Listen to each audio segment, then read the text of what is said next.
ವೀಕ್ಷಕರೇ ನಮಸ್ಕಾರ. ತಮ್ಮ ಪರಿಚಯ ವಾಹಿನಿಗೆ ಸುಸ್ವಾಗತ.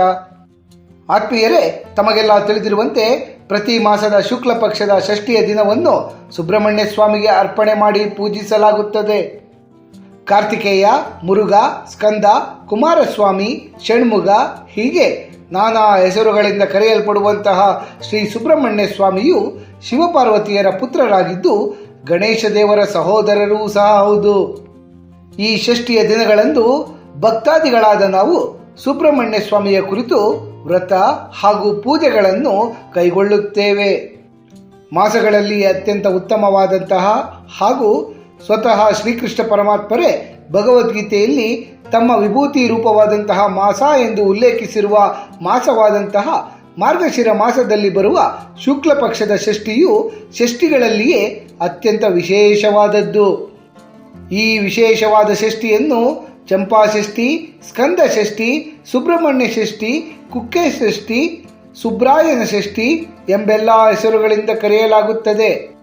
ಚಂಪಾ ಷಷ್ಠಿಯಂದು ಇಡೀ ದಿನ ಉಪವಾಸ ಬಿದ್ದು ಸುಬ್ರಹ್ಮಣ್ಯ ಆಲಯಗಳಿಗೆ ತೆರಳಿ ಭಕ್ತಿಯಿಂದ ಪೂಜೆಯನ್ನು ಮಾಡುವುದು ಸಂಪ್ರದಾಯವಾಗಿದೆ. ದಕ್ಷಿಣ ಕನ್ನಡ ಜಿಲ್ಲೆಯ ಕುಕ್ಕೆ ಸುಬ್ರಹ್ಮಣ್ಯ ಸ್ವಾಮಿಯ ದೇವಸ್ಥಾನ, ಬೆಂಗಳೂರು ಸಮೀಪದ ಘಾಟಿ ಸುಬ್ರಹ್ಮಣ್ಯ ದೇವಸ್ಥಾನ, ಕುಡುಪು ಅನಂತ ಪದ್ಮನಾಭ ಕ್ಷೇತ್ರ, ಮಂಜೇಶ್ವರದ ಅನಂತೇಶ್ವರ ದೇವಸ್ಥಾನ, ಬೆಂಗಳೂರಿನ ವಿವಿಪುರಂನ ಸುಬ್ರಹ್ಮಣ್ಯ ಸ್ವಾಮಿ ದೇವಾಲಯ, ತರೀಕೆರೆಯ ಸುಬ್ರಹ್ಮಣ್ಯ ಸ್ವಾಮಿ ದೇವಸ್ಥಾನ, ತಮಿಳುನಾಡಿನ ಪಳನಿ ದೇವಸ್ಥಾನ ಹೀಗೆ ಎಲ್ಲ ಸುಬ್ರಹ್ಮಣ್ಯ ಸ್ವಾಮಿಯ ಕ್ಷೇತ್ರಗಳಲ್ಲಿಯೂ ಸಹ ಸುಬ್ರಹ್ಮಣ್ಯ ಷಷ್ಠಿಯ ದಿನ ರಥೋತ್ಸವಗಳು ಜರುಗುತ್ತವೆ. ಈ ವರ್ಷ ಅಂದರೆ ಪ್ರಸ್ತುತ 2025 ಇಸವಿಯಲ್ಲಿ ಸುಬ್ರಹ್ಮಣ್ಯ ಷಷ್ಠಿಯು ನವೆಂಬರ್ 26ನೇ ತಾರೀಕು ಬುಧವಾರದಂದು ಬಂದಿದೆ. ಆತ್ಮೀಯರೇ, ನಮ್ಮ ಈ ಪ್ರಸ್ತುತ ಸಂಚಿಕೆಯಲ್ಲಿ ಚಂಪಾ ಷಷ್ಠಿಯ ಮಹತ್ವವೇನು, ಈ ಷಷ್ಠಿಯನ್ನು ಹೇಗೆ ಆಚರಣೆ ಮಾಡಬೇಕು, ಚಂಪಾ ಷಷ್ಠಿ ಆಚರಣೆಯಿಂದ ನಮಗೆ ದೊರೆಯುವ ಫಲಗಳಾವುವು ಎಂಬಿತ್ಯಾದಿ ಕುತೂಹಲಭರಿತ ಪ್ರಶ್ನೆಗಳಿಗೆಲ್ಲ ಮಾಹಿತಿಗಳನ್ನು ಒಂದೊಂದಾಗಿ ತಿಳಿದುಕೊಳ್ಳೋಣ. ಚಂಪಾ ಷಷ್ಠಿಯ ಪೌರಾಣಿಕ ಹಿನ್ನೆಲೆ. ಹಿಂದೆ ವಜ್ರಾಂಗ ಎಂಬ ಮಹಾಪರಾಕ್ರಮಶಾಲಿಯಾದ ಅಸುರನೊಬ್ಬನಿರುತ್ತಾನೆ. ಆತನ ಧರ್ಮಪತ್ನಿ ವಜ್ರಾಂಗಿ. ಇವರಿಬ್ಬರ ಪುತ್ರನೇ ತಾರಕಾಸುರ. ಈತನೂ ಸಹ ಮಹಾಪರಾಕ್ರಮಶಾಲಿಯಾಗಿರುತ್ತಾನೆ. ಶಿವಪರಮಾತ್ಮರು ದಕ್ಷ ಯಜ್ಞದಲ್ಲಿ ತಮ್ಮ ಧರ್ಮಪತ್ನಿಯಾದ ದಾಕ್ಷಾಯಿಣಿಯನ್ನು ಕಳೆದುಕೊಂಡ ನಂತರ ಕೈಲಾಸದಲ್ಲಿ ಒಬ್ಬಂಟಿಯಾಗಿ ಕುಳಿತುಕೊಂಡು ಧ್ಯಾನಾಸಕ್ತರಾಗಿ ಉಗ್ರವಾದ ತಪಸ್ಸಿನಲ್ಲಿ ತೊಡಗಿರುತ್ತಾರೆ. ಶಿವಪರಮಾತ್ಮರು ತಮ್ಮ ಧರ್ಮಪತ್ನಿಯನ್ನು ಕಳೆದುಕೊಂಡಿರುವ ವಿಷಯವನ್ನು ಅರಿತಿದ್ದಂತಹ ತಾರಕಾಸುರನು ಉಗ್ರವಾದ ತಪಸ್ಸನ್ನು ಕೈಗೊಂಡು ಬ್ರಹ್ಮದೇವರನ್ನು ಮೆಚ್ಚಿಸಿ ತನಗೆ ಶಿವಪರಮಾತ್ಮರ ಪುತ್ರರಿಂದಲ್ಲದೆ ಬೇರೆ ಯಾರಿಂದಲೂ ಸಹ ಮರಣ ಬರಬಾರದೆಂಬ ವರವನ್ನು ಪಡೆದುಕೊಂಡಿರುತ್ತಾನೆ. ಶಿವಪರಮಾತ್ಮರಿಗೆ ಹೆಂಡತಿ ಇಲ್ಲದಿದ್ದರಿಂದ ಪುತ್ರ ಜನಿಸುವ ಸಾಧ್ಯತೆಯೇ ಇಲ್ಲ. ತನಗೆ ಸಾವೇ ಬರುವುದಿಲ್ಲ. ತಾನಿನ್ನು ಚಿರಂಜೀವಿ ಎಂದು ಭಾವಿಸಿದಂತಹ ತಾರಕಾಸುರ ದೇವಾನುದೇವತೆಗಳನ್ನೆಲ್ಲ ಸೋಲಿಸಿ ಲೋಕಕಂಟಕನಾಗಿ ಮೆರೆಯಲು ಪ್ರಾರಂಭಿಸುತ್ತಾನೆ. ಶಿವಪರಮಾತ್ಮರಿಗೆ ಪುತ್ರರ ಜನನವಾಗದಿದ್ದಲ್ಲಿ ಈ ಲೋಕಕಂಟಕನಾದ ತಾರಕಾಸುರನಿಂದ ತಮಗೆ ಮುಕ್ತಿ ದೊರೆಯುವುದಿಲ್ಲ ಎಂದು ತಿಳಿದುಕೊಂಡಂತಹ ದೇವಾನುದೇವತೆಗಳು ಶಿವಪರಮಾತ್ಮರಿಗೆ ಮರು ಮದುವೆಯನ್ನು ಮಾಡಿಸಬೇಕೆಂಬ ಉಪಾಯವನ್ನು ಮಾಡುತ್ತಾರೆ. ದಕ್ಷಯಜ್ಞದಲ್ಲಿ ಅಗ್ನಿಗೆ ತಮ್ಮನ್ನು ತಾವು ಸಮರ್ಪಣೆ ಮಾಡಿಕೊಂಡ ನಂತರ ದಾಕ್ಷಾಯಿಣಿ ದೇವಿಯು ಪರ್ವತರಾಜನ ಪುತ್ರಿ ಪಾರ್ವತಿಯಾಗಿ ಜನಿಸಿ ಶಿವಪರಮಾತ್ಮರನ್ನೇ ತಮ್ಮ ಪತಿಯಾಗಿ ಪಡೆಯುವ ಉದ್ದೇಶದಿಂದ ಧ್ಯಾನಿಸುತ್ತಾ ಇರುತ್ತಾರೆ. ಪಾರ್ವತಿ ದೇವಿಯನ್ನೇ ಶಿವಪರಮಾತ್ಮರೊಡನೆ ಮದುವೆಯನ್ನು ಮಾಡಿಸಬೇಕು ಎಂದು ದೇವಾನುದೇವತೆಗಳೆಲ್ಲ ತೀರ್ಮಾನಿಸುತ್ತಾರೆ. ಹೀಗಿರುವಾಗ ಶಿವಪಾರ್ವತಿಯರ ವಿವಾಹವಾಗಬೇಕಾದಲ್ಲಿ ಮೊದಲು ಶಿವಪರಮಾತ್ಮರು ತಪಸ್ಸಿನಿಂದ ಜಾಗೃತರಾಗಬೇಕು. ಅದಕ್ಕಾಗಿಯೇ ದೇವಾನುದೇವತೆಗಳೆಲ್ಲ ಮನ್ಮಥನ ಮೊರೆ ಹೋಗುತ್ತಾರೆ. ಮನ್ಮಥ ಹೂಬಾಣವನ್ನು ಹೂಡಿ ಶಿವದೇವರ ತಪಸ್ಸನ್ನು ಭಂಗಗೊಳಿಸುತ್ತಾನೆ. ಇದರಿಂದ ಸಿಟ್ಟಾದ ಶಿವಪರಮಾತ್ಮರು ತಮ್ಮ 3ನೆಯ ಕಣ್ಣನ್ನು ತೆರೆದು ಮನ್ಮಥನನ್ನು ಸುಟ್ಟು ಬಿಡುತ್ತಾರೆ. ಆದರೂ ಮನ್ಮಥ ಹೂಡಿದ್ದ ಬಾಣದ ದೆಸೆಯಿಂದಲೇ ಧ್ಯಾನ ನಿರತರಾಗಿದ್ದಂತಹ ಪಾರ್ವತಿ ದೇವಿಯ ಬಗ್ಗೆ ಶಿವಪರಮಾತ್ಮರಿಗೆ ತಿಳಿದು ಬರುತ್ತದೆ. ತಮ್ಮ ತಪ್ಪಿನ ಅರಿವಾಗಿ ಶಿವಪರಮಾತ್ಮರು ಮನ್ಮಥನಿಗೆ ಜೀವದಾನವನ್ನು ಮಾಡುತ್ತಾರೆ. ತದನಂತರ ದೇವಾನುದೇವತೆಗಳೆಲ್ಲ ಸೇರಿಕೊಂಡು ಶಿವಪಾರ್ವತಿಯರ ಕಲ್ಯಾಣವನ್ನು ಬಹಳ ವಿಜೃಂಭಣೆಯಿಂದ ನೆರವೇರಿಸುತ್ತಾರೆ.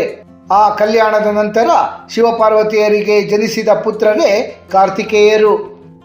ಹುಟ್ಟಿದ 7ನೆಯ ದಿನವೇ ಕಾರ್ತಿಕೇಯರು ತಾರಕಾಸುರನ ಮೇಲೆ ಯುದ್ಧಕ್ಕೆ ತೆರಳುತ್ತಾರೆ. ಸುಬ್ರಹ್ಮಣ್ಯ ಸ್ವಾಮಿ ಮಾರ್ಗಶಿರ ಮಾಸದ ಶುಕ್ಲ ಪಕ್ಷದ ಷಷ್ಠಿಯ ತಿಥಿಯಂದೇ ತಾರಕಾಸುರನನ್ನು ಸಂಹರಿಸುತ್ತಾರೆ. ಆ ದಿನವನ್ನೇ ಚಂಪಾಷಷ್ಠಿ ಅಥವಾ ಸುಬ್ರಹ್ಮಣ್ಯ ಷಷ್ಠಿ ಎಂದು ಆಚರಣೆ ಮಾಡಲಾಗುತ್ತದೆ. ಕಾರ್ತಿಕೇಯರು ಚಂಪಾ ಹೂವನ್ನು ಅಂದರೆ ಸಂಪಿಗೆಯ ಹೂವನ್ನು ಇಷ್ಟಪಡುವುದರಿಂದ ಈ ಷಷ್ಠಿಗೆ ಚಂಪಾಷಷ್ಠಿ ಎಂಬ ಹೆಸರು ಬಂದಿದೆ.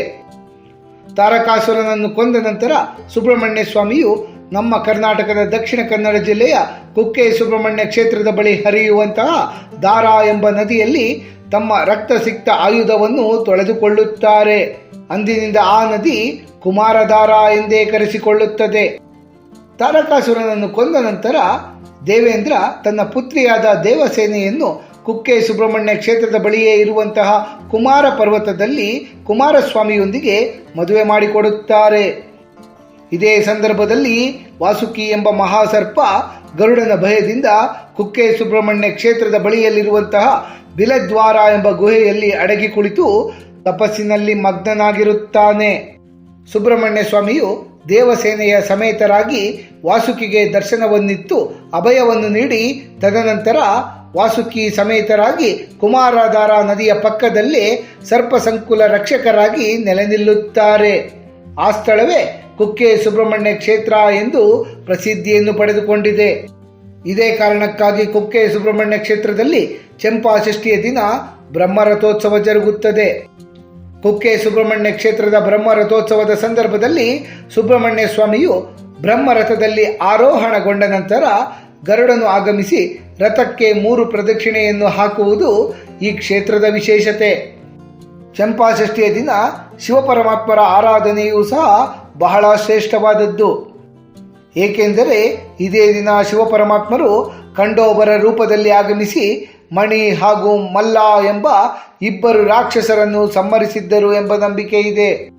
ಅಲ್ಲದೆ ರಾಕ್ಷಸರನ್ನು ಸಂಹಾರ ಮಾಡಿದ ನಂತರ ಶಿವಪರಮಾತ್ಮರು ಖಂಡೋಬ ಅಥವಾ ಮೈಲಾರಿಯ ರೂಪದಲ್ಲಿ ಭೂಮಿಯ ಮೇಲೆಯೇ ಉಳಿಯಲು ನಿರ್ಧರಿಸಿದರಂತೆ.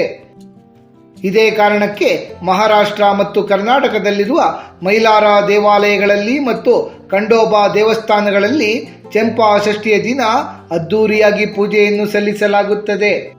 ಚಂಪಾಷಷ್ಠಿಯ ಆಚರಣೆ ಹೇಗೆ?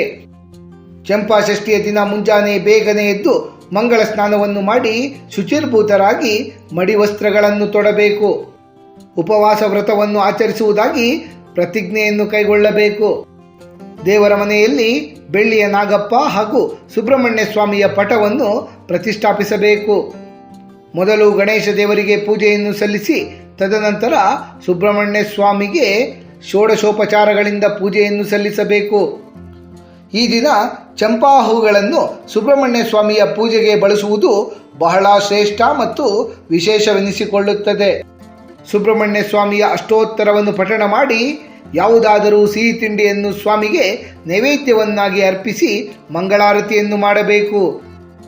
ಈ ದಿನ ಸುಬ್ರಹ್ಮಣ್ಯ ಸ್ವಾಮಿ ವಟುವಿನಲ್ಲಿ ಅಥವಾ ಬ್ರಹ್ಮಚಾರಿಯಲ್ಲಿ ನೆಲೆಸಿರುತ್ತಾರೆ ಎಂಬ ನಂಬಿಕೆ ಇದೆ. ಹಾಗಾಗಿಯೇ ಸುಬ್ರಹ್ಮಣ್ಯ ಸ್ವಾಮಿಯನ್ನು ಮನೆಯಲ್ಲಿ ಶಾಸ್ತ್ರೋಕ್ತವಾಗಿ ಪೂಜಿಸಿದ ನಂತರ ಉಪನಯನವಾಗಿರುವ ವಟುಗಳನ್ನು ಮನೆಗೆ ಕರೆದು ಅವರ ಪಾದವನ್ನು ತೊಳೆದು ಅವರಿಗೆ ಗೋಪಿ ಚಂದನ, ಯಜ್ಞಪವೀತ, ಪಂಚಪಾತ್ರೆ, ಮಡಿಪಂಚೆ, ಫಲ ದಕ್ಷಿಣಾದಿಗಳನ್ನೆಲ್ಲ ಕೊಟ್ಟು ಸತ್ಕರಿಸಬೇಕು. ಉದ್ದಿನ ಭಕ್ಷ್ಯಗಳು, ಸಿಹಿ ಭಕ್ಷ್ಯಗಳು, ಪಾಯಸಾದಿಗಳ ಸಹಿತ ವಟು ಭೋಜನವನ್ನು ಮಾಡಿಸಬಹುದು. ಮನೆಯ ಸಮೀಪದ ಸುಬ್ರಹ್ಮಣ್ಯ ಸ್ವಾಮಿಯ ಆಲಯಗಳಿಗೆ ತೆರಳಿ ಪೂಜೆಯನ್ನು ಸಲ್ಲಿಸಬಹುದು. ನಾಗರ ಕಲ್ಲುಗಳಿಗೂ ಸಹ ತನಿಯನ್ನು ಎರೆಯಬಹುದು. ಹೀಗೆ ಚಂಪಾಷಷ್ಠಿಯ ದಿನ ನಮ್ಮ ಕೈಲಾದ ಮಟ್ಟಿಗೆ ಸುಬ್ರಹ್ಮಣ್ಯ ಸ್ವಾಮಿಯನ್ನು ತೃಪ್ತಿಗೊಳಿಸಬೇಕು. ಸಾಯಂಕಾಲ ಪುನಃ ಪೂಜೆ ಹಾಗೂ ಆರತಿಯನ್ನು ಮಾಡಿದ ನಂತರ ಫಲಹಾರವನ್ನು ಸ್ವೀಕರಿಸಬಹುದು.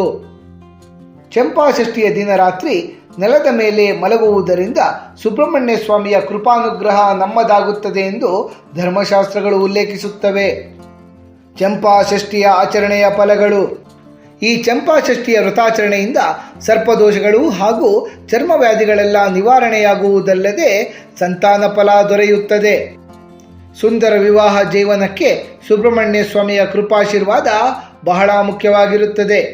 ಏಕೆಂದರೆ ಜಾತಕದಲ್ಲಿ ಕುಜ ದೋಷವಿದ್ದರೆ ವಿವಾಹ ವಿಳಂಬವಾಗುತ್ತದೆ. ಭಗವಾನ್ ಕಾರ್ತಿಕೇಯ ಸ್ವಾಮಿ ಮಂಗಳನ ಅಧಿಪತಿ. ಹಾಗಾಗಿಯೇ ಚಂಪಾಷಷ್ಠಿಯ ದಿನ ಉಪವಾಸವಿದ್ದು ಸುಬ್ರಹ್ಮಣ್ಯ ಸ್ವಾಮಿಯನ್ನು ಪೂಜಿಸಿದರೆ ಜಾತಕದಲ್ಲಿನ ಕುಜದೋಷಗಳೂ ಸಹ ನಿವಾರಣೆಯಾಗುತ್ತವೆ. ಚಂಪಾಷಷ್ಠಿಯ ಉಪವಾಸ ವ್ರತಾಚರಣೆಯಿಂದ ಕಾಮ, ಕ್ರೋಧ, ಲೋಭ, ಮೋಹ, ಮದ ಮಾತ್ಸರ್ಯಗಳಿಂದ ಮುಕ್ತಿ ದೊರೆತು ಸನ್ಮಾರ್ಗ ಪ್ರಾಪ್ತವಾಗುತ್ತದೆ. ಅಷ್ಟೇ ಅಲ್ಲದೆ ಶತ್ರುಗಳಿಗೆ ಸಂಬಂಧಿಸಿದ ಸಮಸ್ಯೆಗಳಿಂದ ಮುಕ್ತರಾಗಲು ಸಹ ಚಂಪಾಷಷ್ಠಿಯ ಆಚರಣೆಯನ್ನು ಮಾಡಬೇಕು.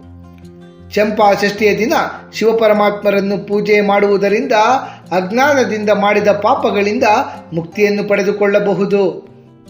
ಆತ್ಮೀಯ ವೀಕ್ಷಕರೇ, ಚಂಪಾಷಷ್ಠಿಯ ಕುರಿತಾಗಿ ಸಮಗ್ರ ಮಾಹಿತಿಯನ್ನು ತಿಳಿದುಕೊಂಡ ನಮಗೆಲ್ಲರಿಗೂ ಆ ಸುಬ್ರಹ್ಮಣ್ಯ ಸ್ವಾಮಿಯ ಕೃಪಾ ಕಟಾಕ್ಷ ಸದಾಕಾಲ ಇರಲೆಂದು ಕೋರಿಕೊಳ್ಳುತ್ತಾ ಈ ದಿನದ ಸಂಚಿಕೆಯನ್ನು ಮುಗಿಸುತ್ತಲಿದ್ದೇವೆ. ವೀಕ್ಷಕರೇ, ನಿಮಗೆ ಈ ವಿಡಿಯೋ ಇಷ್ಟವಾಗಿದ್ದಲ್ಲಿ ಲೈಕ್ ಮಾಡಿ, ಶೇರ್ ಮಾಡಿ ಮತ್ತು ಸಬ್ಸ್ಕ್ರೈಬ್ ಮಾಡಿ ಹಾಗೂ ಬೆಲ್ ಬಟನ್ ಒತ್ತುವುದನ್ನು ಮರೆಯಬೇಡಿ.